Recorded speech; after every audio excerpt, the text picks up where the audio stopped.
ಮಂಡ್ಯ ಜಿಲ್ಲೆಯಲ್ಲಿ ಬಾಕಿ ಕಬ್ಬಿನ ಹಣಕ್ಕಾಗಿ ರೈತರ ರಣಕಹಳೆ ಮೊಳಗ್ತಾ ಇದೆ. ಶಂಖ ಊದಿ ಜಾಗಟೆ ಬಾರಿಸಿ ರೈತರ ವಿನೂತನ ಪ್ರತಿಭಟನೆ ನಡೀತಾ ಇದೆ.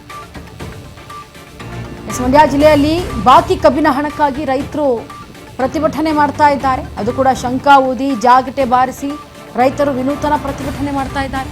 ಕೆಆರ್ಪೇಟೆ ತಾಲೂಕು ಕಚೇರಿ ಮುಂಭಾಗ ಭುಗಿಲೆದ್ದ ಆಕ್ರೋಶ. ಕಾರ್ಖಾನೆ ಮಾಲೀಕರಿಗೆ ಆದೇಶಿಸಿದ್ರೂ ಸಿಗದ ಬೆಲೆ. ಹಾಗಾಗಿ ಕೆಆರ್ಪೇಟೆ ತಾಲೂಕು ಕಚೇರಿ ಮುಂಭಾಗದಲ್ಲಿ ಭುಗಿಲೆದ್ದಿದೆ ಆಕ್ರೋಶ. ಇನ್ನ ಏನು ಟನ್ಗೆ 50 ರೂಪಾಯಿ ಭರವಸೆಯನ್ನ ನೀಡಿ ಕೈ ಕೊಡ್ತಾ ಕಾಂಗ್ರೆಸ್ ಸರ್ಕಾರ ಅನ್ನೋ ಪ್ರಶ್ನೆಗಳು ಮೂಡ್ತಾ ಇದೆ.